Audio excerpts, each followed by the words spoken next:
Enrique Arellano y en nombre de la editorial Eleftheria, que es la empresa que yo dirijo, quiero darles la más cordial bienvenida. Quiero dar la bienvenida a nuestro autor y a nuestra editora, Marta García, y a quien le voy a ceder la palabra para que ella pueda presentar a Marc. Y luego hablará Marc. Sí, que es lo... Gracias. No tengo que tocar nada, ¿no? No. Vale. Hola. Buena tarde a todos. Gracias a todos y a todas por venir a la presentación del libro de Marc, Integración Psiquedélica. Los que conocéis la editorial sabéis por nuestras publicaciones que tenemos una visión bastante humanista de la salud mental. Nos gusta la ciencia, pero no somos nada cientificistas, ¿sí? Publicamos trabajos de personas, académicos, clínicos, investigadores, que se esfuerzan por ir un poco más allá, que comprenden y conocen los protocolos establecidos, pero saben que muchas veces no ayudan a los pacientes y que por tanto hay que seguir investigando. Nos gustan los trabajos sólidos y bien fundamentados de personas que no se conforman con ofrecer un diagnóstico a sus pacientes y enfocan la terapia en la aceptación del diagnóstico. Nos gustan los y las terapeutas curiosos, que consideran que no hay enfermedades mentales incurables, sino que todavía no han encontrado la manera de ayudar. Nuestros autores tienen en común una visión integral del ser humano y por tanto se atreven a crear puentes entre las distintas disciplinas. Los trabajos realizados con creatividad, solidez científica, horas de estudio y práctica clínica nos gustan mucho. Los autores y las autoras que ven el sufrimiento de los seres humanos y no lo ignoran, nos gustan. Los autores y autoras comprometidos con sus pacientes nos gustan. Y por todo ello nos gusta mucho el trabajo de Marc. Su solidez académica es impresionante. Es licenciado en Psicología por la Universidad de Barcelona. Posee la habilitación en Psicología Sanitaria por el Departament de Salud de la Generalitat de Catalunya. Tiene un posgrado en Psicoterapia Integradora. Es máster en Terapia Breve Estratégica. Es ingeniero superior de telecomunicaciones. Ole. Está formado en Psicología Transpersonal y Respiración Holotrópica. Ha realizado la formación en psicoterapia asistida con MDMA por MAPS y psicoterapia asistida con psilocibina por Compass Pathways. Se está formando en el programa SAT de Claudio Naranjo. Se ha formado en el uso terapéutico de los estados no ordinarios de consciencia y en el uso de la música para acompañar estos estados por la Sociedad de Etnopsicología. Ha realizado un curso sobre humanismo, tradiciones místicas y religiones comparadas en la Pontificia Universidad Católica del Perú. Tremendo. Y su trayectoria profesional es admirable también. Ha sido es miembro del equipo de formadores del Growth Transpersonal Training, terapeuta investigadora en el tratamiento de la depresión mayor mediante psicoterapia asistida con psilocibina en la Fundación Sant Joan de Déu. Es coordinador del servicio de apoyo de la Fundación ICERS. Es coordinador de equipos de atención psicológica o ha sido coordinador de equipos de atención psicológica de emergencia en eventos multitudinarios, como el Cosmic Care en Portugal. Y además es tutor de adolescentes en entornos educativos. Ahora ya no, cuanto antes. Bueno, ya no. Vale. Y bueno, y a toda esta trayectoria académica y profesional se suma su calidad humana, su compromiso con sus pacientes, su respeto por sus maestros y por las tradiciones de las que ha aprendido, su creatividad, su seriedad, su rigurosidad y la profesionalidad de su trabajo. Estamos asistiendo a una verdadera explosión psiquedélica, con todo lo bueno y no tan bueno que conlleva, pero de esto mejor que os hable Marc. Tu turno. Gracias. Gracias, Marta. Ya está. Bueno, buenas tardes, buena tarde.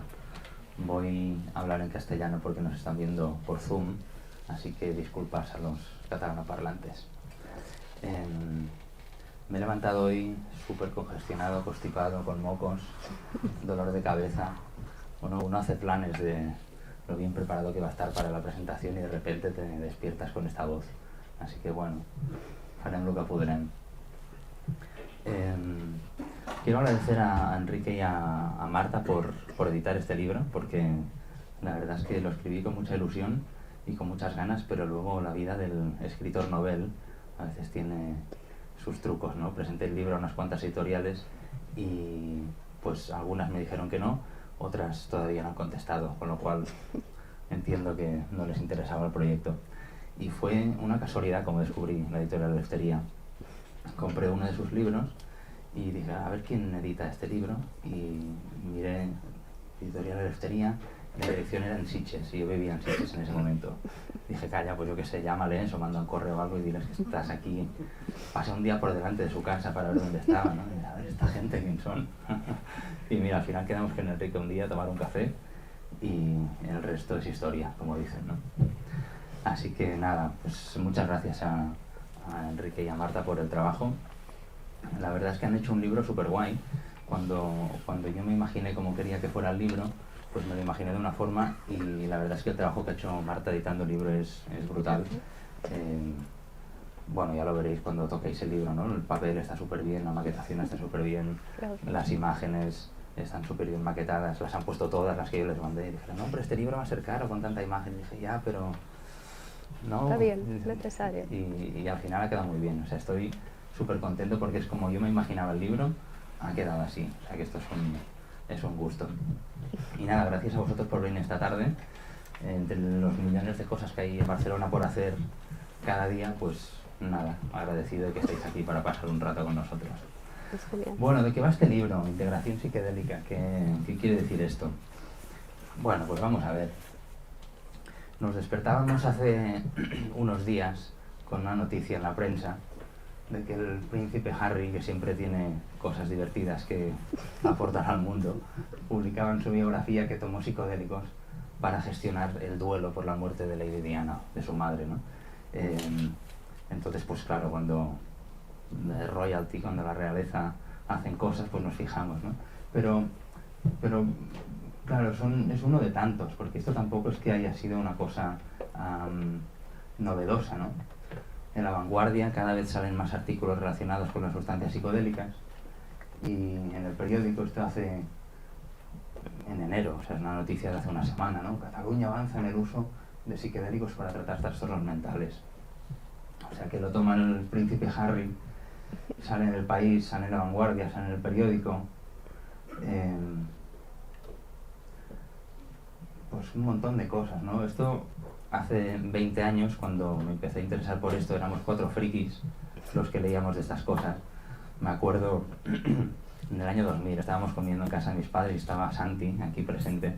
Íbamos a un congreso un amigo y yo, un congreso de chamanismo, y Santi me dijo, cuidado que ahí te van a hablar de drogas psicodélicas, ¿no? Ya éramos 4 frikis y efectivamente nos hablaron de drogas psicodélicas en ese congreso, ¿no? Pero ahora sale pues hasta en la prensa, ¿no? Will Smith, Lindsay Lohan, Megan Fox y Sting cuentan su experiencia con ayahuasca. O sea que esto ya no es una cosa oscura del underground, sino que es una cosa que sale en los periódicos. Cada día hay alguna noticia de esta. Ahora hay una sociedad española de medicina psicodélica, otra sociedad que no sé muy bien cómo se llama, pero la gente se está organizando, ¿no? Médicos, psiquiatras, psicólogos. Parece que esto ha pasado de ser una cosa oscura, una cosa prohibida, una cosa tabú, a ser algo que pues llama la atención de varias personas, y de hospitales, de psiquiatras, de médicos, de famosos, ¿no? Entonces ya no es algo que esté en el underground, ya no es un misterio, es algo que sale en los periódicos. La Vanguardia, El País, el periódico tampoco serían los más progres del mundo, ¿no? O sea que no es una cosa que digas periódicos minoritarios y tal, no, es simplemente algo que está ocurriendo. ¿Qué es la terapia psicodélica? Bueno, pues la terapia psicodélica es la terapia que utiliza sustancias psicodélicas para tratar ciertas dolencias, ciertas patologías. Una de las sustancias que se está utilizando es la MDMA. La MDMA es lo que en los años 80 y 90 llamaban éxtasis, y que es lo que tomaba la gente en las discotecas para bailar en la ruta del bacalao, ¿no? Entonces, en ese momento eso parecía que era el anticristo prácticamente, y ahora resulta pues que éxtasis es el nuevo tratamiento para el estrés postraumático, dice El País, ¿no? sí, pues está utilizando la MDMA en Estados Unidos y en un montón de países del mundo. La están investigando como posible coadyuvante en el tratamiento para el estrés postraumático, una patología que afecta a mucha gente, desde personas que han sufrido abusos sexuales, personas que han atravesado guerras o desastres naturales, ¿no? De hecho, el primer estudio que se hizo con MDMA y para estrés postraumático se hizo en España, lo hizo un colega nuestro, José Carlos Bouso, en Madrid, y fue un estudio que lo cerraron por motivos políticos, ¿no? O sea, en ese momento era controvertido, y ese estudio empezó pero nunca terminó porque cerraron, no le cedieron más la habitación del hospital en el que ocurría el tratamiento, porque salió un artículo en Interview que decía: le están dando éxtasis a mujeres que han sido violadas, ¿no? Entonces, en ese momento el titular fue pues muy sensacionalista, y eso creó cierto revuelo en la Comunidad de Madrid. Se cerró ese estudio, pero los americanos cogieron la idea y empezaron a desarrollar esta línea, hasta el punto de que parece que el éxtasis el año que viene o dentro de 2 años va a ser una sustancia que se va a poder prescribir en Estados Unidos. Vas a poder ir al psiquiatra y te hará una receta de: este señor o señora va a tener un tratamiento con MDMA, y no pasa res, ¿no? Y no pasa nada. En el New York Times dice: a lo mejor tienes preguntas, ¿no? Éxtasis como remedio para el estrés postraumático. Eso puede generar preguntas, claro. O sea, esto genera muchas dudas, ¿no? ¿De qué va esto? La psilocibina, que es el principio activo de los hongos mágicos, ¿no? La gente que toma hongos mágicos, pues también. La psilocibina es una sustancia que se está utilizando para tratar la depresión. Se está estudiando como tratamiento para la depresión resistente. Aquí en Cataluña ha habido 2 estudios, uno en el Hospital del Mar y otro en el Hospital Sant Joan de Déu, y va a haber otros tantos. O sea, que esto es una cosa que está pasando aquí en nuestro día a día, ya no es una cosa lejana ni que hagan los americanos que hacen cosas raras. Aquí también pues hay varios equipos que estamos trabajando en esto, y sale hasta en TV3, ¿no? Vull dir que es una cosa que estamos viendo ya día a día. O la ketamina, que es una sustancia, un anestésico disociativo que se utiliza para anestesia en entornos pediátricos y también en entornos de hospitales de campaña, cuando hay una guerra o algo así, pues que hay que hacer una sedación rápida y sin depresión respiratoria. Se utiliza la ketamina desde hace mucho tiempo.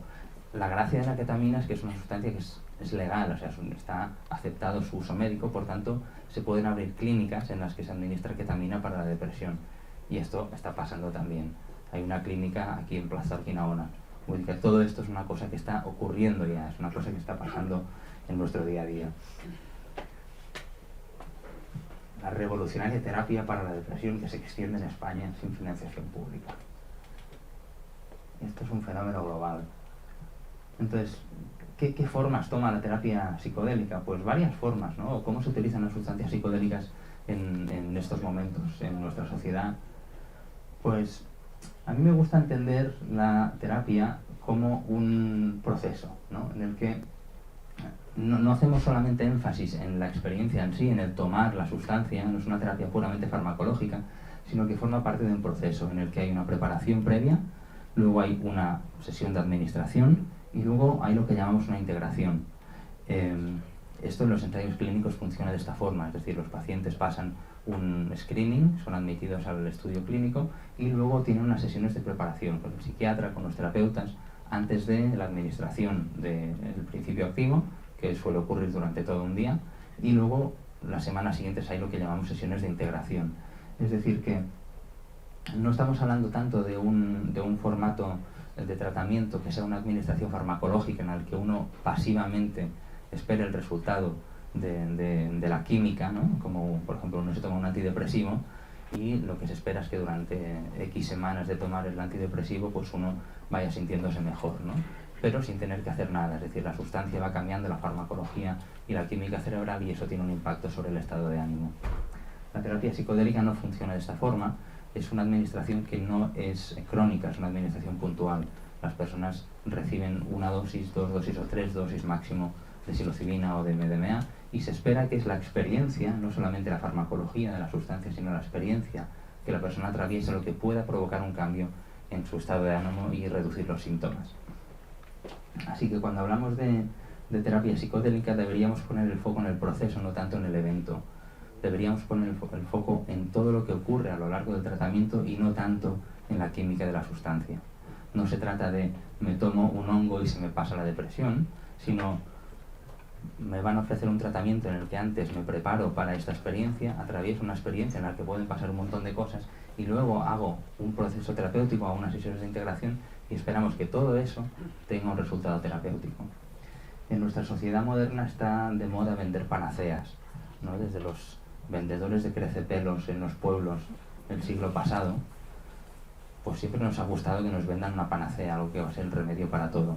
A veces puede haber la tentación de ver los psicodélicos como eso, y no es así, ¿no? La terapia psicodélica no es nada que sea realmente novedoso. En los años 50 se hicieron miles de investigaciones con sustancias psicodélicas y se vio que tenían cierto potencial terapéutico. Durante unas décadas nos olvidamos de eso y ahora pues con esta forma que tenemos de comunicar con Twitter y Instagram y titulares parece que todo esto sea muy nuevo, pero si uno se remite a la literatura encontramos miles de publicaciones científicas desde los años 50 que hablan acerca de cómo hacer este proceso. Y de hecho este ha sido un poco el trabajo de este libro, ¿no? Cuando yo empecé a escribir este libro pensaba simplemente volcar mis ideas acerca de la integración, es decir, que mi libro va de la tercera parte, ¿no? De este proceso, va de la tercera caja, y únicamente de la tercera caja. He tratado como de desglosar el conocimiento y de explicar qué es lo que ocurre en los momentos después y los días después de la experiencia. Entonces, durante el proceso de escritura del libro, yo pensaba inicialmente volcar simplemente lo que yo había visto a lo largo del tiempo, pero leyendo me di cuenta de que había ya un montón de conocimiento que se había generado a lo largo de los años y que de alguna forma nos habíamos olvidado. Ahora parece que con este renacimiento psicodélico, con este nuevo interés que hay por las sustancias psicodélicas, como si todo fuera nuevo, como si estuviéramos descubriendo todo, ¿no? Y no es así. Ha habido muchas mentes brillantes desde los años 50 hasta ahora que han tenido muy buenas ideas y han hecho muy buen trabajo, ¿no? Así que el libro, una parte importante del libro es recuperar estos trabajos anteriores, indexarlos para que estén accesibles y también honrar todo lo que ya se conocía de antes, ¿no? No hace falta reinventar la rueda porque ya está inventada. Pues esto, la administración de la sustancia, que de esto no habla mi libro, puede ser de muchas formas diferentes, ¿no? Puede ser en un contexto chamánico, y esto algo está muy de moda, ¿no? La gente viajan al Amazonas para tomar ayahuasca o van a retiros neochamánicos que pasan por aquí en el Montseny o en Cataluña. Siempre ha sido un centro ayahuasquero desde hace décadas, ¿no? Hay contextos neochamánicos, ¿no? En los que se juntan occidentales y utilizan una sustancia indígena o una decocción de plantas indígenas y adaptamos esta mezcla de tradición indígena con tradición occidental. Hay también contextos de administración puramente médicos. Esto sería una imagen de una clínica de ketamina cualquiera, en el que se administra pues, la ketamina de forma intravenosa por parte de un psiquiatra o un anestesista y la persona pues está con los ojos cerrados y escuchando música y atraviesa la experiencia. Tenemos también la forma en que se hacen los ensayos clínicos. Esto es un ensayo clínico en Estados Unidos en el que se está administrando psilocibina, el principio activo de los hongos mágicos. Como podéis ver,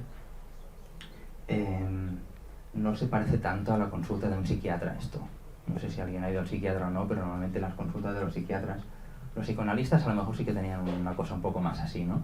Pero esto se parece más a la sala de estar de casa de cualquiera de nosotros que no a una consulta médica, ¿no? Porque parece que para que estas sustancias tengan un efecto adecuado hay que hacerlo en un contexto determinado. Es lo que llamamos set and setting, ¿no? El contexto en el que se administra este tratamiento es muy importante. Veis que hay dos personas acompañando, un hombre y una mujer, y que la persona pues está cómodamente tumbada, escuchando música con los ojos cerrados, internalizando la experiencia, y pues la sala de consulta que está dentro de un hospital pues tiene ahí unas flores, unas estatuas de tradiciones espirituales. Es decir, que se hace en un contexto que no parece tan médico, no llevan bata blanca, ¿no? Es una forma distinta de administrar un tratamiento. Esto sería un ejemplo igual, ¿no?, de una administración de MDMA. Aquí, pues como eran los estudios iniciales, había una cierta preocupación acerca de la salud cardiovascular de las personas y por eso hay un cacharrito ahí que toma la tensión arterial cada X minutos, pero por lo demás no sabríamos decir si estamos en un hospital o estamos en el comedor de casa de nuestra abuela, ¿no? Es decir, este es un poco el formato de administración. Es decir, cuando pensamos en terapia psicodélica occidental, no es alguien tomándose una pastilla de éxtasis o unos hongos por su cuenta en su casa, sino que es un formato en el que uno recibe apoyo durante la experiencia, ¿no? A uno se le apoya durante lo que pueda ocurrir en la experiencia. Y esto, algo parecido a esto es lo que hemos hecho en el Hospital Sant Joan de Déu en los últimos años, ¿no?, en este estudio. La mayoría de las veces todo lo que ocurre es esto. La persona está así tumbada escuchando música durante unas 6 horas y luego te cuenta cómo le ha ido la cosa y en los días siguientes nos vemos a ver cómo ha ido y si mejoran los síntomas y qué es lo que necesita después de esta experiencia. Cuando se hace una buena preparación, un buen screening y se guía la sesión de una forma adecuada, suele haber muy pocas incidencias. Hay muy pocos efectos secundarios. No puede haber el miedo pero le están dando droga a la gente. Sí, pero no, ¿no? O sea, es una sustancia que tiene unos efectos que son conocidos, que se pueden controlar y que se puede administrar de una forma segura. Esto son estudios ya de fase 2 y vamos a entrar en estudios de fase 3. ¿Eso qué quiere decir? Que ha habido ya muchos estudios previos en los que se ha investigado tanto la seguridad de esta sustancia, con voluntarios sanos, con animales, toda la historia, ¿no? Es decir, la ciencia médica para desarrollar un medicamento requiere un montón de pasos. Que lo pruebes con ratones, que lo pruebes con monos, ¿no?, después con voluntarios sanos, con más población. Es decir, hasta llegar a este punto han pasado un montón de cosas. Llevamos décadas para llegar aquí. Es decir, no es una cosa que 4 chalados estén haciendo, sino es el proceso natural de cómo desarrollar un medicamento. Lo mismo para el paracetamol, ¿no? Es decir, se empieza pues con modelos animales, luego con voluntarios sanos, luego estudios de fase 2, luego fase 3. Es decir, están siguiendo el mismo procedimiento que para crear cualquier tipo de medicamento. Vale, pero decía que el libro no va de esto, ¿no?, de los distintos contextos, sino que va de integración, de lo que ocurre después. ¿Y cómo es que yo me decidí a escribir un libro sobre integración? ¿Por qué me he dedicado a esto?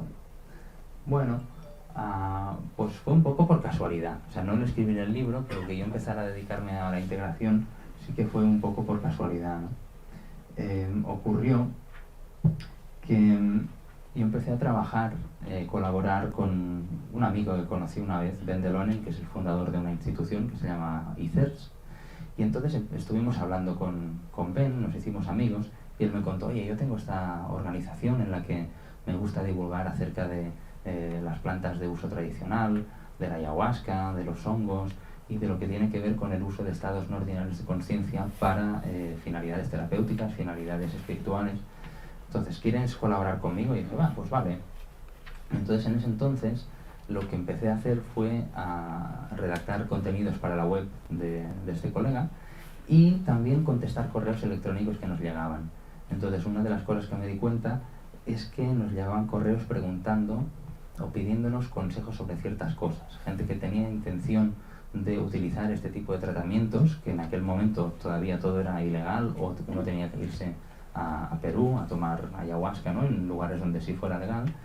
Y entonces había gente que tenía muchas dudas, no tenía mucho conocimiento acerca de esto, y también ocurrió que algunas personas nos contaban que habían tenido experiencias difíciles, porque por supuesto, como cualquier medicamento, pues puede haber complicaciones, puede haber accidentes, puede haber usos no responsables, y algunas de estas personas nos escribían y nos contaban, oye, que me he tomado esto y me ha pasado tal cosa y no me encuentro bien, ¿no?, o siento que tengo más ansiedad o tengo ciertas complicaciones a raíz de la toma de estas experiencias, ¿no? Entonces, de una forma orgánica yo me puse a contestar estos correos y con el tiempo pues fuimos estableciendo este servicio en el que personas que tenían dudas acerca de su estado psicológico a raíz de una experiencia con sustancias psicodélicas requerían de orientación, requerían de cierta ayuda.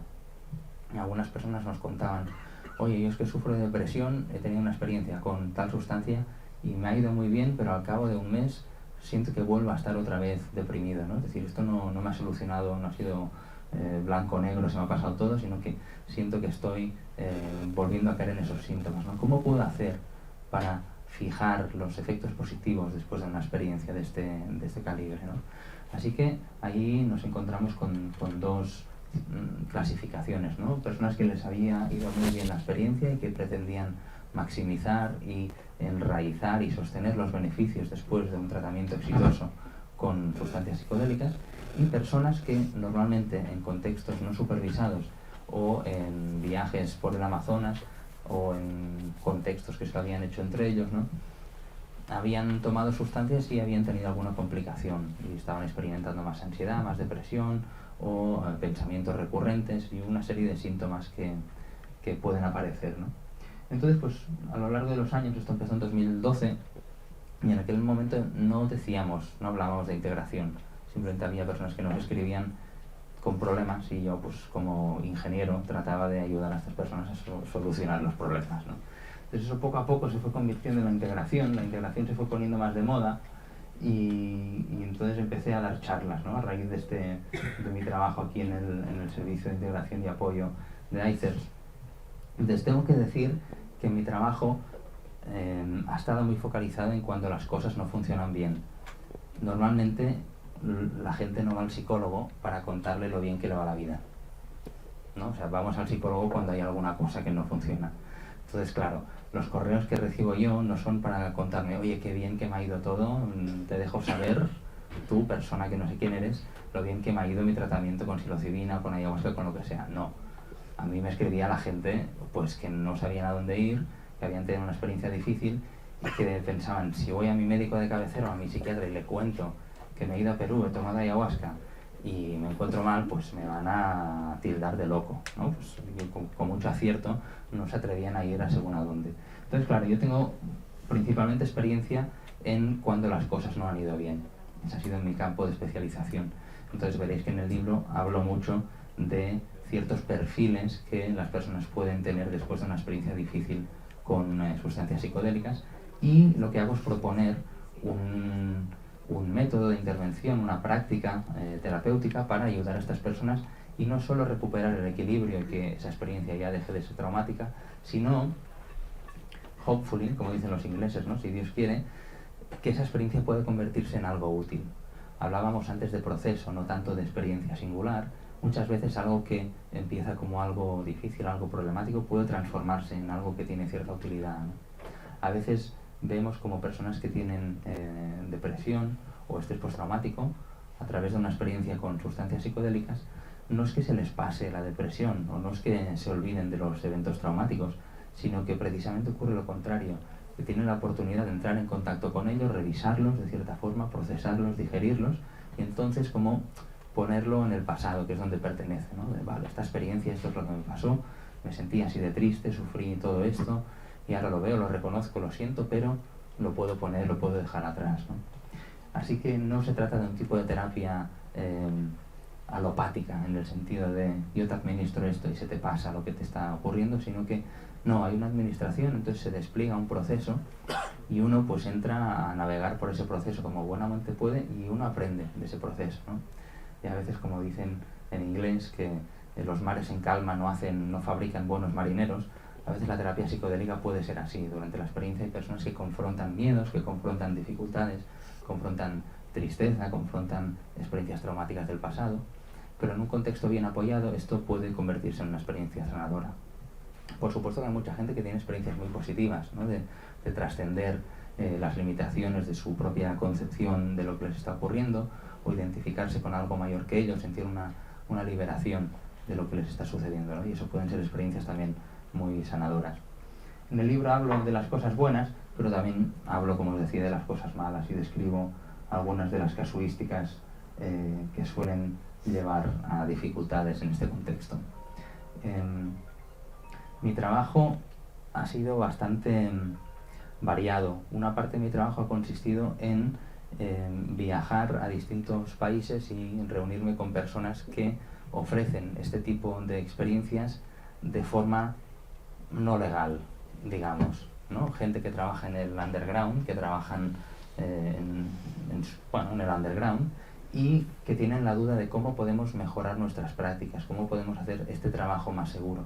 Entonces, pues he estado en Holanda, en Israel, en Estados Unidos, en Inglaterra, aquí en Cataluña también, reuniéndome con estas personas y recogiendo su experiencia también, ¿no? De qué es lo que os encontráis en vuestro trabajo, ¿no? Cuando uno no trabaja en un contexto legal, cuando uno no trabaja en un contexto ideal de un hospital con un psiquiatra, qué dificultades, qué problemas tienen vuestros pacientes, vuestros clientes, ¿no? Entonces de ahí también viene mucha de la experiencia que recojo en el libro, ¿no? De qué ocurre con el uso no supervisado o el uso no médico de estas sustancias y cómo podemos apoyar a estas personas que deciden tener este tipo de experiencias y que optan por este tipo de tratamientos.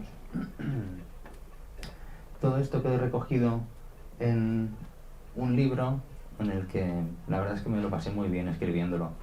Fue quizá uno de los tiempos más felices de mi vida, cuando tenía tiempo me pillé además como en media pandemia, con lo cual estaba en casa escribiendo, vivía en Sitges, cerca de la playa. Cuando me cansaba de escribir y no estaba inspirado, me iba a dar un paseo. El día que estaba así un poco valiente me metía en el agua en invierno y ostras, me lo pasé muy bien escribiendo el libro, así que espero que se note un poco también esa sensación que tenía yo durante esos años en los que estuve escribiendo este libro. Y como decía, ¿no? La edición en castellano es fantástica, o sea, no sé a qué nivel de libros estáis acostumbrados, pero yo cuando me llegó y toqué el papel y vi cómo estaba maquetado, el tipo de letras y todo, me quedé flipado, doble solapa, o sea, ¿no? Gracias, claro. solapa. Es un libro que, no, parece una tontería, pero... Gracias. No, pero no es una tontería. Es un libro que lo puedes llevar en la mochila, que a mí me gusta llevar libros en la mochila, ¿no? Y que puedas tirar adelante y atrás. Y este aguanta, no se casca la portada. Entonces, no. No, es verdad, yo lo pensé más como un libro de referencia, en el sentido que quizá no te lo vas a leer todo el tirón, quizá vas a empezar por el capítulo 5 y luego volver al 3 y luego lo dejas unos días y dices, ay, ¿qué ponía? Ahí no sé dónde, ¿no? O sea, que es un libro que da de sí para ir para adelante y para atrás. Entonces, la edición esta, la verdad es que es increíble. O sea, que estoy súper contento y espero que lo disfrutéis. Y bueno, el resto lo encontráis en el libro, esto ya son tecnicismos. ¿Qué vas a encontrar en el libro? Pues esto, un repaso histórico sobre la terapia psicodélica y la integración, que la verdad es que eso fue divertidísimo, ¿no? Leer papers de hace 70 años y ver lo que pensaba la gente hace 70 años cuando empezaban a hacer estas cosas a lo loco, porque si ahora esto nos parecen locuras, lo que hacían en los años 50, eso sí que era realmente, vamos, una locura lo que hacían los señores con bata blanca. Luego, un paradigma teórico, y también en este libro me he tratado de darle una integración de enfoques, es decir, me he basado mucho en un enfoque psicológico, pero también hay una perspectiva espiritual, ¿no? Porque cuando hablamos de estados no ordinarios de conciencia o de experiencias psicodélicas, no se puede separar este tipo de experiencias de experiencias trascendentes. En muchas ocasiones vemos que los pacientes que pasan en este tipo de terapias sí que confrontan aspectos psicológicos, pero muchas veces entran en contacto con dimensiones trascendentes, ¿no? de cosas que tienen que ver con su vida espiritual, con su concepción de la realidad, con la visión del mundo que tienen, y eso es una parte importantísima, ¿no? Y quizás en Occidente nos hemos olvidado un poco de esto. Hace poco me hablaba un amigo que decía que cómo es que la filosofía y la psicología estaban ahora tan alejadas, ¿no? Cuando hace quizá 20 o 30 años casi que formaban parte de la misma línea de estudios. Y pues con este libro he tratado también de reivindicar un poco la sabiduría y el conocimiento de tradiciones que no son psicológicas, son quizás espirituales, pero nos hablan mucho de la psique humana, del sufrimiento humano, del ser humano en general, ¿no? Quizá el lenguaje es distinto, como lo presentan las tradiciones espirituales, pero en muchas ocasiones apuntan a lo mismo que tratamos de explicar desde la ciencia a veces, ¿no? Así que ese ha sido como otro nivel de este libro.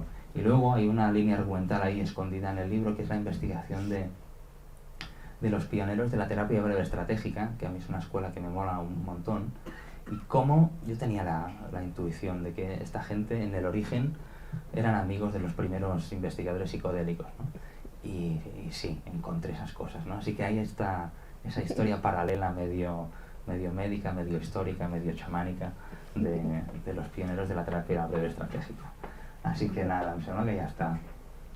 Moltes gràcies, tenemos un rato para preguntas.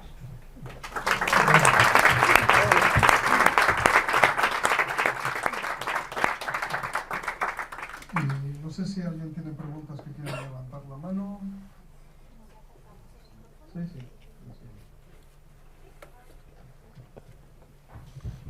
Bueno, no sé si conoce la película Sin Límites, de uno que toma una pastilla es una película americana, uno toma una pastilla así psicodélica, bueno, no sé si ¿la conoces?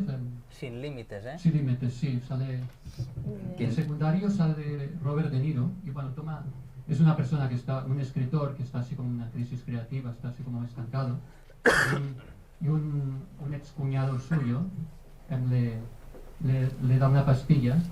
Y bueno, el tío no hace caso, pero al final se la toma porque piensa, bueno, que puedo perder. Entonces se transforma así como una especie, de repente le coge inspiración y tiene así como en percepciones, bueno, piensa rápido y todo esto, bueno, consigue tener éxito, de repente o sea, escribe así un libro así en un momento y que, bueno, va teniendo éxito y así, si no, o sea... No bueno, he visto la película esta, pero me la apunto, Sin Límites. Pero sí, bueno, se transforma en una persona con esto, un poco...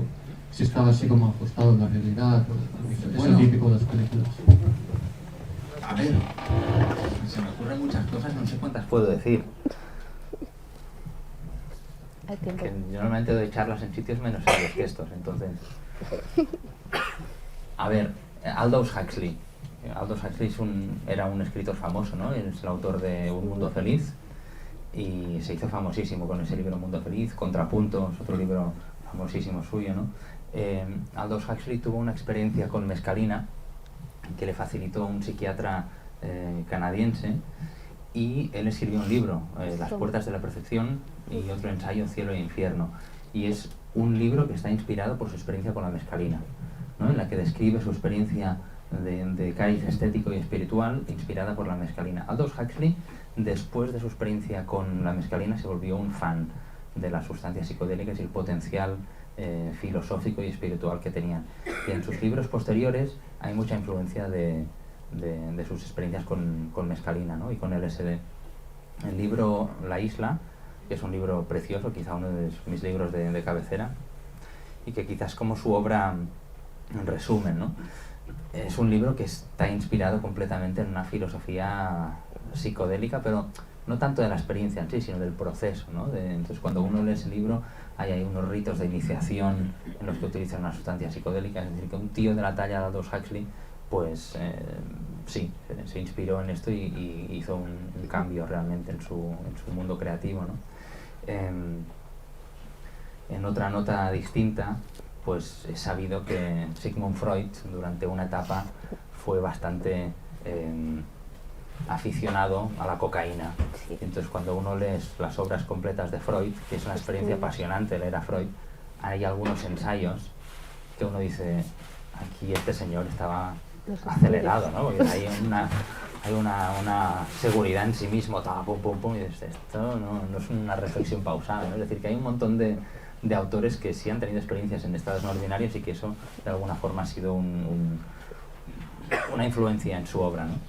En el mundo de la psicodelia esto ocurre bastante. Gente que de repente tiene una experiencia trascendente, que se iluminan y que eso influye mucho en su forma de hacer arte y de escribir. El gurú de la psicodelia de los años 60, Timothy Leary, era un investigador, un profesor muy respetado de Harvard. Tuvo experiencias con sustancias psicodélicas y a partir de entonces solamente le interesó la psicodelia y ya sabemos lo que pasó, ¿no? Pero así que sí puede ser que uno tiene experiencias en estados alterados y eso tiene una influencia creativa tremenda. Otra cosa es el resultado de esa influencia creativa, no quiere decir que uno se tome lo que sea y que luego el libro que vaya a escribir sea bueno. O sea, eso ya, ¿no? Como una cosa no quita la otra, ¿no? Pero sí que los psicodélicos están investigando también, aunque no es una investigación tan conocida, sobre creatividad y solución de problemas. Hay ciertos departamentos de ciertas universidades que están viendo si personas que tengan un problema tecnológico, ingenieros, físicos, que estén trabajando en un problema tecnológico que no han sabido solucionar porque es complejo, si mediante una administración de una sustancia psicodélica quizá pueden tener percepciones distintas y encontrar una solución a ese problema. Hablo siempre de investigaciones que se hacen en universidades, todo con de humana, ¿eh? O sea, no estoy hablando de personas que tienen ideas así peregrinas, que también me parece bien, ¿eh? Pero... Muchas gracias. Tenemos dos preguntas por el Zoom. Vale. Una, Clara Más Basas, soy psicóloga, ¿cuál sería, según tú, el primer paso para realizar terapia y acompañamiento con sustancias psicodélicas? ¿Formación? ¿Dónde? Pasos, etc. Esta es la pregunta del millón. Es verdad, a mí me lo preguntan muchísimo, ¿no? O sea, ¿qué hay que hacer para ser terapeuta psicodélico? Pues nadie te puede contestar esa pregunta ahora mismo, ¿no? Porque no es una profesión que exista. Es casi un trabajo que los psicólogos a veces nos encontramos por casualidad. Entonces hay gente como yo y algunos colegas míos que es un tema que nos interesa, entonces pues no por casualidades, pero sí por haber estado en este mundillo y haber leído, haber hablado, tener contactos y tal, llega un día que conoces a alguien que es psiquiatra, que es lo que nos pasó, un psiquiatra en el Hospital Sant Joan de Déu que le interesan estas cosas y dice, oye, Marc, ¿tú conoces a alguien que nos puede ayudar a hacer un estudio clínico? Y yo, pues no, pero vamos a ver si sale algo. Y entonces, por otro lado, que te contacte alguien de una farmacéutica y te diga, oye, que queremos hacer un estudio clínico. Marc, ¿tú conoces a alguien que tenga un hospital y pueda hacerlo? Y digo, hostia, pues sí, ¿no? Entonces conectas a estas personas y pues ocurrió, ¿no? O sea, pero no hay un camino para llegar aquí todavía, porque no es una profesión regulada. Parece que lo que es más fácil que ocurra si uno es psicólogo, psiquiatra y uno trabaja en un centro de salud, un hospital, una universidad, que tenga un departamento de investigación e iniciar un ensayo clínico. Ahora hay un montón de ensayos clínicos, entonces esto se está convirtiendo en una realidad, ¿no? Uno de los trabajos que me está saliendo últimamente es precisamente esto. Como parece que hay la percepción de que va a hacer falta mucho personal para llevar a cabo estos ensayos clínicos, porque una de las cosas que tienen los ensayos clínicos en la medida que van avanzando es que hay que hacer el ensayo con mucha gente. Estos ensayos que hemos hecho son con, en total a nivel mundial, 240 personas, que no son tantas, ¿no? Los siguientes ensayos hay que hacerlos con miles de personas. Para hacerlo con miles de personas tienes que tener muchos terapeutas. Y entonces las compañías farmacéuticas, MAPS, Compass, tienen la necesidad de formar a terapeutas para que participen en estos ensayos clínicos. Así que la vía quizá más rápida es acercarse a un ensayo clínico. Por supuesto hay que tener una formación académica de psicólogo, psiquiatra o médico o enfermera o enfermero, ¿no? Pero el mundo de la formación en terapia psicodélica se ha convertido en un buen negocio. Hay muchas formaciones que son pues algunas online, algunas presenciales, y lo que pasa es que nadie puede todavía darte un carnet. Esto no es una universidad, no te pueden decir, mira, tú haces esta formación y podrás trabajar aquí y allá. Esto no está así todavía. Este mundo está todavía un poco empezando, así que probablemente en los próximos 3, 4, 5 años tendremos más claro cómo funciona esto, pero ahora mismo es difícil de decir. Yo diría, pues, estudia una carrera relacionada con las ciencias de la salud, hazlo lo mejor que puedas y paciencia. Es verdad, ¿no? Claro. Tenemos otros dos. Vamos allá. Hola. Hola. De todos los países que ya estuviste, ¿cuál fue lo que has aprendido más sobre esto? Mira, es una pregunta que no me la he hecho nunca. Gracias. Pues creo que he aprendido cosas diferentes de distintos países.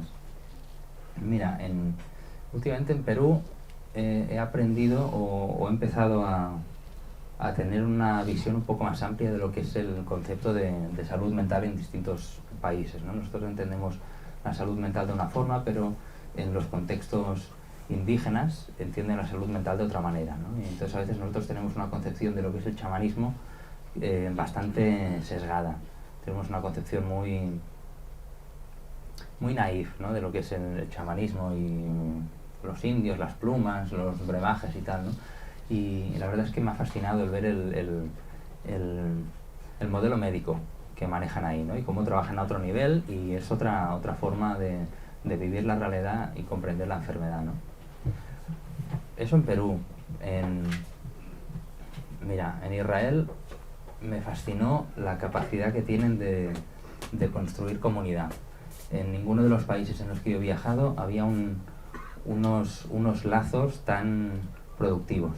Gente que trabajaban en distintos ámbitos se unían y creaban eran capaces de crear, así como de la nada, unos contextos súper bonitos. Creaban unos círculos de palabra, unos grupos en los que hacían música y tal, espectacular, ¿no? Tenían una capacidad de creerse lo que hacían y de tirarlo adelante y poner el esfuerzo brutal, y eso me inspiró muchísimo.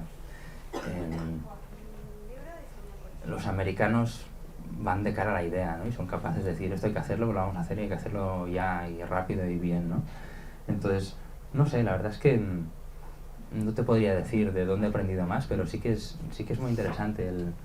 Y la pregunta que haces es muy buena, ¿eh? Porque a veces en el mundo de la terapia psicodélica podemos tener la idea de que hay una forma de hacerlo bien y una forma de hacerlo mal, ¿no? De que esto es así y tiene que ser así. Pero no es así, ¿no? Y cuando uno viaja por el mundo y ves distintas culturas, distintas tradiciones, distintos modelos médicos haciendo cosas diferentes, ostras, como que abres un poco más la perspectiva, es decir, es que a lo mejor no tenemos la última respuesta, a lo mejor hay un montón de formas distintas de ver las cosas, ¿no? Así que ojalá que esto pase, ¿no? En el contexto de la salud mental, que no haya esta cosa de tratamientos únicos o de cosas que tienen que ser de esta forma porque lo ponen en un manual o en un protocolo y tal, ¿no? Así que, sí. Gracias. Y tenemos una más de Zoom y luego otra aquí, otras tres aquí. José María Sanagérico pregunta: hola Marc, ¿has observado si hay diferencia en porcentajes de buenas y malas experiencias en entornos hospitalarios y lo que llamas underground? Mira, tradicionalmente la incidencia de experiencias difíciles o de contraindicaciones o efectos adversos es muy reducida. Ya en los años 50, 60 y 70 calculaban que era de un 1 por 1000 o algo así. O sea, una persona de cada 1000 tenía una complicación. Es un riesgo bastante asumible, ¿no? Hay otras cosas que hacemos en nuestra sociedad, pues que los castellers, por ejemplo, no sé qué riesgo tienen, pero o sea, ¿no? O sea, asumimos ciertos riesgos y está bien. Ponemos casco a las criaturas y tal, y lo podemos hacer. Parece que los riesgos son asumibles, ¿no? Lo que pasa es que la comparación no es tan fácil de hacer porque el número de personas que han pasado por experiencias en entornos hospitalarios es mucho menor que el número de personas que han pasado por experiencias en entornos underground. Entonces, claro, por supuesto que ha habido más accidentes en entornos underground, pero porque ha habido miles o millones más de personas que han tenido experiencias en este contexto. Así que es difícil de contestar, ¿no? En contextos hospitalarios las incidencias son mínimas si se controlan bien ciertos factores, como son factores de personalidad, el estado emocional de la persona, ¿no? Y si se hace un buen cribado, las incidencias son mínimas. Los efectos, bueno, esto no sé si se puede decir, pero sí. Una de las cosas difíciles en el entorno hospitalario es que, claro, hay que hacer los estudios controlados con doble ciego, que se llama. Es decir, la persona no sabe si le va a tocar psilocibina o le va a tocar placebo. Imagínate, entras en un ensayo clínico, no sé cuántas semanas de screening, te sacan sangre, análisis de no sé qué, tests de 2 horas, llamadas telefónicas, tal, una faena tremenda. Y te puede tocar placebo. Entonces a la peña que le toca placebo, pues muchas veces no les va nada bien. Pues que han hecho un esfuerzo brutal y ahora no he recibido la dosis, ¿no? O sea que uno de los efectos colaterales a veces es el no recibir el tratamiento, ¿no? Por eso los nuevos diseños que se están haciendo son diseños que se llaman crossover, en el que la persona primero no sabe si recibes placebo o psilocibina, pero en el caso de que te toque placebo, una vez termine el estudio, seguro que te van luego a administrar psilocibina en lo que llaman open label, ¿no? Que vale, te tocó placebo, pero ahora tienes la oportunidad de recibir el tratamiento. Porque si no, a veces la ciencia puede ser un poco cruel, ¿no? Separamos a las personas en 2 grupos, a ti te va a tocar el tratamiento y a ti no, porque tenemos que estudiar. Ostras, no sé, ¿no? Hay que... Además, estos tratamientos no es de tomarte una pastilla, es todo un proceso.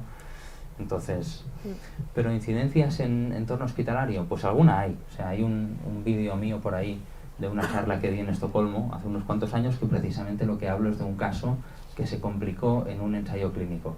Uno de los ensayos pioneros en el estudio de la depresión que hicieron en el Imperial College, y de hecho hay un documental en Netflix, ¿no? Magic Medicine. Sí. El documental este Magic Medicine sale algún caso de complicaciones en ensayos clínicos. Pero, de nuevo, son riesgos asumibles y son riesgos que en general tienen pocas consecuencias. El efecto adverso más común de la administración de psilocibina es el dolor de cabeza durante 24 horas después, que se controla bien con paracetamol o descansando. Así que por ahí van las cosas, ¿no? Tenemos 10 minutos y como Preguntas. mucho y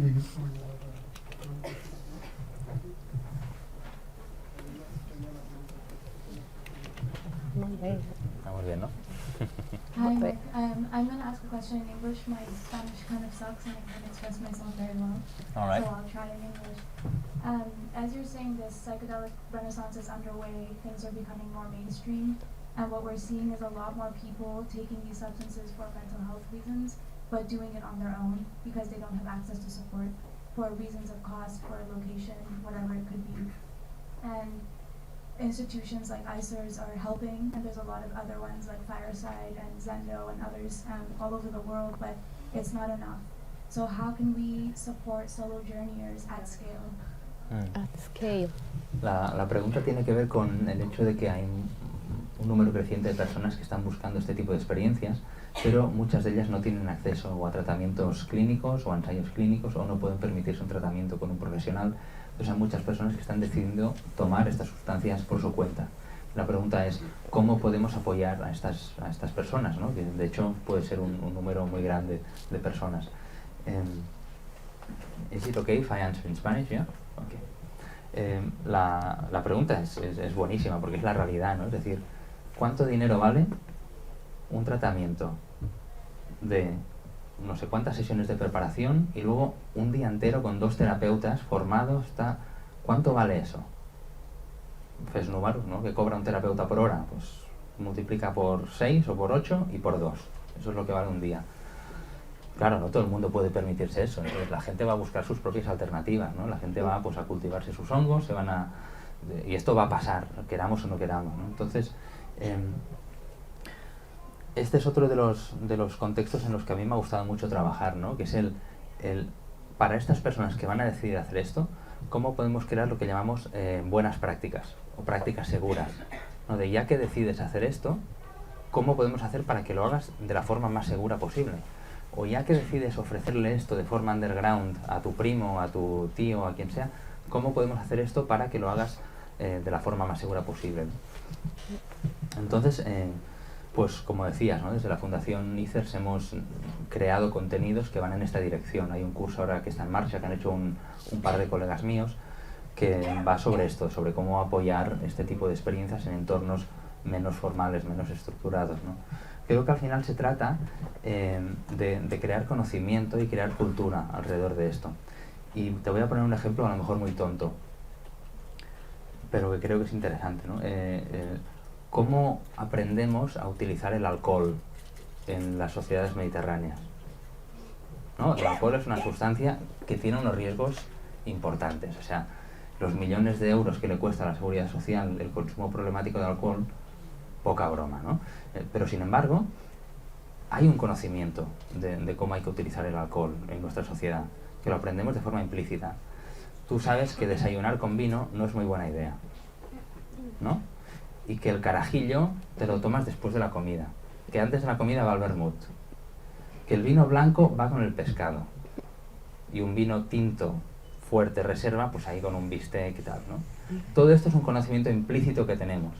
¿Y esto cómo se transmite? Pues de padres a hijos, de forma oral, de forma así. Y también sabes, cuando tu hijo tiene 16, 17, 18 años, que sale de juerga y va a pillar sus borracheras. Y que entonces, si el día de fin de año o el día de año nuevo, la madre prepara los canalones ahí con toda la ilusión y el niño está en la mesa con una cara de resaca tremenda, la madre no pregunta mucho, ya sabe de qué va eso. Dice, nen, vete a dormir que estás cansado, ¿no? Hay un conocimiento implícito en el que se apoyan este tipo de experiencias. Entonces yo creo que eso lo podemos crear también alrededor de estas prácticas, ¿no? Fíjate que hay no sé cómo llamarlo, pero en el imperio griego, en la Grecia antigua, había lo que llamaban los misterios eleusinos, que eran unos rituales que se hacían una vez al año en los que podía participar todo ciudadano griego. Y entonces ahí básicamente ciertos investigadores dicen que ahí ocurría una especie de viaje psicodélico colectivo, era una experiencia trascendente colectiva. Es decir, que en el contexto occidental también existen formas de crear estructuras en las que las personas tengan experiencias trascendentes. Eso lo hemos tenido ya en nuestra cultura, no estamos hablando de culturas que no tengamos nada que ver, ¿no?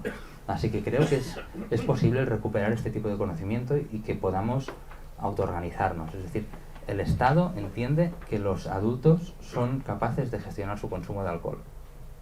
Entiende que algunas personas van a tener problemas por ello, pero que eso no justifica el prohibirlo, ¿no? O sea, es un riesgo asumible, va a crear algunos problemas, pero es parte de una tradición, es parte. Yo creo que al final se trata un poco de lo mismo, ¿no? De crear conocimiento y que adultos responsables puedan tomar decisiones informadas, ¿no? Entonces, bueno, poco a poco, es una cuestión de ir creando conocimiento, ¿no? Buenas tardes, Marc. Espero no salirme mucho del tema, pero me gustaría saber qué sitio tiene la respiración holotrópica y técnicas como el Kundalini en todo esto. Muchas gracias por la pregunta. Está muy bien llevarlo por ahí, porque si no siempre queda como aparte, ¿no? Del Kundalini no puedo hablar porque no conozco, no tengo ni idea. De respiración holotrópica, pues sí sé un poquito, ¿no? La respiración holotrópica es una muy buena alternativa, es una técnica que induce un estado no ordinario de conciencia equivalente a una experiencia psicodélica, pero sin el uso de una sustancia química. Y esto lo conocemos también desde la antigüedad, ¿no? Como la respiración es una herramienta para modificar la conciencia y para provocar ciertas experiencias. Creo que el papel que tiene la respiración holotrópica es importantísimo. Bueno, yo porque me dedico a la respiración holotrópica y me gusta mucho, ¿no? Pero primero es una herramienta legal, es una herramienta segura y es una herramienta que se puede poner en práctica de forma bastante inmediata, ¿no? Es decir, haces un taller, viene la gente, tiene su experiencia y además es una experiencia que es segura y además es efectiva. No es lo mismo que una sustancia psicodélica, pero sería como ir desde aquí hasta la Sagrada Familia en bici, en moto, en coche o en taxi. Llegas a la Sagrada Familia, pero la experiencia del viaje es distinta, ¿no? Son vehículos distintos para llegar a lugares parecidos. En la respiración holotrópica creo que tiene 3 aplicaciones súper interesantes en el mundo de las sustancias psicodélicas, de la terapia psicodélica. Una es como experiencia de preparación o como sustituto para personas que no quieren tener experiencias con sustancias ilegales o con sustancias psicodélicas. 2, es una herramienta buenísima para la integración. Cuando una experiencia ha sido difícil con sustancias psicodélicas, la respiración holotrópica tiene la capacidad de resolver eso bastante bien. Y a lo largo de mi carrera me he encontrado un montón de personas en esta casuística. Y 3, creo que la respiración holotrópica y la formación en respiración holotrópica es quizá una de las mejores maneras de aprender a acompañar experiencias en estados no ordinarios de conciencia. Es decir, que yo veo ahí un potencial como herramienta para formación, ¿no? El formar a psiquiatras o psicólogos administrándole sustancias psicodélicas es muy complicado. A nivel legal, es caro, o sea, es una complicación muy bestia, ¿no? Sin embargo, formarlos a través de la utilización de respiración holotrópica se puede hacer mañana. Hace varios años, creo que fue 2019 o 2020, estuve dando un curso en el Imperial College en London para terapeutas que iban a trabajar en un ensayo clínico con psilocibina. Y lo que hicimos fue unos cuantos días de formación teórica y luego al final un taller de respiración teórica para los psiquiatras, psicólogos, investigadores, o sea, gente ahí como acostumbrados a la academia, ¿no? Y al terminar la experiencia me vinieron un par de personas y me dijeron: oye, Marc, ¿tú qué crees que es más terapéutico? ¿La respiración holotrópica o las sustancias psicodélicas? ¿Vale? O sea que ahí lo dejo.